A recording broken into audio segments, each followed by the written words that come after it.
बिस्मिल्लाहिर्रहमानिर्रहीम। शुरू करता हूं अल्लाह के पाक नाम से जो बहुत बड़ा मेहरबान नहायत रहने वाला है। दोस्तों, बहनों, भाइयों, बुजुर्गों, अस्सलाम वालेकुम। अल्हम्दुलिल्लाह ताला, अल्लाह ताला के फजल करम से हम बयान नंबर 1 शुरू कर रहे हैं। हमारा मकसद कुरान और सुन्नत से सीखना और सिखाना है, अहकाम को समझना, तारीख पर गौर करना और अल्लाह ही रहनुमाई से मसाइल का हल तलाश करना है। अल्लाह ताला इस बयान को मुफीद और तमाम दिलों के लिए नूर का जरिया बनाए। आज हम बयान करेंगे कि कुरान पाक के मुताबिक हकीकी मोमिन कौन है। कुरान मजीद में अल्लाह ताला ने बार बार इन सफात पर जोर दिया है जो सच्चे मोमिनों को महज दिखावे से ईमान में मुमताज करती है, और इस मौजू की सबसे ताकतवर वजाहत सूरह तौबा में मिलती है। ये बाब जैसे अल-बराह के नाम से भी जाना जाता है, इस लिहाज से मुनफरद है कि ये बिस्मिल्लाहिर्रहमानिर्रहीम से शुरू नहीं होता, जो इसकी सख्त तंबीह, जवाबदही और मुनाफकत की वजाहत की अक्कासी करता है। इस सूरा की अंदर अल्लाह ताला ने सच्चे मोमिनीन की सफात को उजागर किया है, जो आजमाइशों के बावजूद अपने ईमान पर साबित कदम रहते हैं। नीज मुनाफिकीन और इन लोगों की मुतजाद खुसूसियात जिनका ईमान कमजोर है, एक मरकजी आयात जो सच्चे मोमिनों को बयान करती है वो सूरह तौबा आयत नंबर 111 है, जहां अल्लाह ताला ऐलान करता है, बेशक अल्लाह ताला ने मोमिनों से इनकी जानें और इनके माल खरीद लिए हैं, जिसके बदले में इनके लिए जन्नत है। वो अल्लाह ताला की राह में लड़ते हैं, इसलिए मारे जाते हैं। ये सच्चा वादा है जो कुरान पाक में सच्चा और वादा है, तो उनमें तुमने अल्लाह से अहद किया है, लिहाजा जो कुछ तुमने किया इस पर खुश रहो, और यही बड़ी कामयाबी है। यह आयत एक सच्चे मोमिन की पहचान के तौर पर बेलौसी, खुलूस और मुकम्मल हथियार डालने की नुमाया करती है।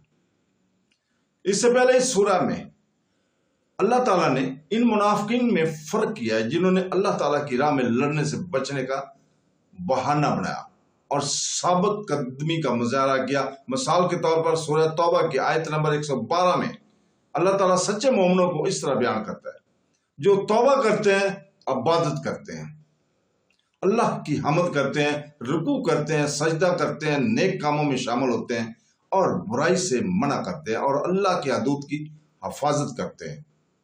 इस आयत को अक्सर उलमा ने इन खसूसियात की जामिया फहरिस्त के साथ पर नकल किया कि जो एक सच्चे मुसलमान का निचोड़ है। तौबा, अकीदत, जिक्र, नमाज में आजिज़ी, नेकी का भार, फरोग, बुराई का रद्द और हदूद अल्लाही का एहतराम। एक और इबारत सूरह तौबा की आयत नंबर 71 में है, 71 में है, जो मोमिनों को इज्तिमाई जिम्मेदारी पर जोर देते हैं। मोमिन मर्द और मोमिन औरतें एक दूसरे के दोस्त हैं, वो नेकी का हुक्म देते हैं और बुराई से मना करते हैं और नमाज कायम करते हैं और ज़कात देते हैं और अल्लाह ताला के रसूल की फरमाबरदारी करते हैं, हिकमत वाले। यह आयत वाज़ा करती है कि सच्चे मोमिन सिर्फ इनफरादी इबादत करने वाले नहीं हैं, बल्कि एक मोमिन बरादरी के फ़आल इरकान भी हैं, जो नेकी में एक दूसरे का साथ देते हैं। इनका भाईचारा कबीला, निस्ब या दुनियावी मफादात की बुनियाद पर नहीं, बल्कि मुश्तरका ईमान और अल्लाह ताला और इसके रसूल की अतात पर मबनी है। हदीस का लिटरेचर भी इन कुरानी बयानात को तक़वियत देता है। हजरत मोहम्मद सल्लल्लाहु अलैहि वसल्लम, रसूल पाक सल्लल्लाहु अलैहि वसल्लम ने फरमाया, लोगों के साथ सोबत करने वाला और इनकी मुसीबतों पर सब्र करने वाला मोमिन इस मोमिन से बेहतर है जो लोगों से मेल जोल नहीं रखता और इनकी मुश्किलात पर सब्र नहीं करता। सुनन अबी माजा हदीस नंबर 4032 का ये हवाला है। तौबा की सूरत में मोमिनीन की कोशिश, कुर्बानी और साबित कदमी पर जोर दिया गया है। मजीद सही बुखारी हदीस नंबर 13 में है कि रसूल पाक सल्लल्लाहु अलैहि वसल्लम ने ईमान को 70 से ज्यादा शाख में मुश्तमल करार दिया है, जिनमें से सबसे बड़ी शाख अल्लाह ताला के सिवा कोई मामूद नहीं और सबसे निचली शाख रास्ते की सख्ती से बचना है, जबकि हया, بھی ایمان کی ایک شاخ ہے۔ یہ روایت ظاہر کرتی ہیں کہ سچے مومن اپنے ایمان کا اظہار بڑی قربانیوں اور نیکی کے چھوٹے ایمان دونوں کے ذریعے کرتے ہیں، جیسا کہ سورہ توبہ میں جامع طور پر بیان کیا گیا ہے۔ سورہ توبہ منافقین اور سچے مومنین کے درمیان فرق کو بھی واضح کرتی ہے۔ اللہ تعالیٰ کا ارشاد ہے، لیکن رسول اور ان کے ساتھ ایمان لانے والے اپنے مالوں اور جانوں سے جہاد کرتے ہیں اور ان کے لیے بھلائی ہے اور وہی فلاح پاتے ہیں۔ اس کے مقابلے میں اس سورہ میں منافقین کی بار بار ہیلے بہانے، نماز میں غفلت اور دنیاوی عیاشیوں سے چمٹے رہنے کی مذمت کی گئی ہے۔ اس سے ہمیں یہ سبق ملتا ہے کہ سچے مومن کی پہچان ایمان کی دعووں سے نہیں بلکہ ٹھوس اعمال سے ہوتی ہے، یعنی اللہ تعالیٰ کی راہ میں خرچ کرنے، رسول پاک صلی اللہ علیہ وسلم کی مدد کرنے، نماز قائم کرنے اور مشکل کے وقت بھی حق کو برقرار رکھنے۔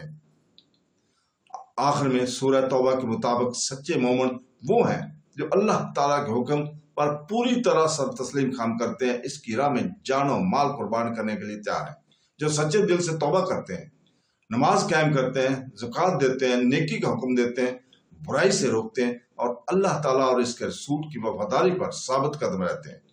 انہیں ایک ایسی کمیونٹی کے طور پر بیان کیا گیا جو عقیدے سے جڑی ہوئی ہے، دنیاوی رشتوں سے نہیں، اور وہ عاجزی اور ہمت دونوں کے ساتھ زندگی بسر کرتے ہیں۔ ان کا انعام جیسا کہ سورہ توبہ میں وعدہ کیا گیا کہ اللہ تعالیٰ کی رحمت اور جنت کی ابدی کامیابی ہے۔ ہم آج کی گفتگو کا اختتام اس عاجزانہ دعا کے ساتھ کرتے ہیں۔ اے اللہ تعالیٰ، ہمارے دلوں کو پاک فرما، ہمارے اعمال کو قبول فرما، ہمارے گناہوں کو معاف فرما اور ہمیں اپنے شکر گزار بندوں میں شامل فرما۔ ہمارے وقت، ہمارے اہل و عیال اور ہمارے ایمان میں برکت عطا فرما اور ہمیں قیامت کے دن اپنے رحمت کے سائے میں جمع فرما۔ آمین ثم آمین۔ اللہ حافظ۔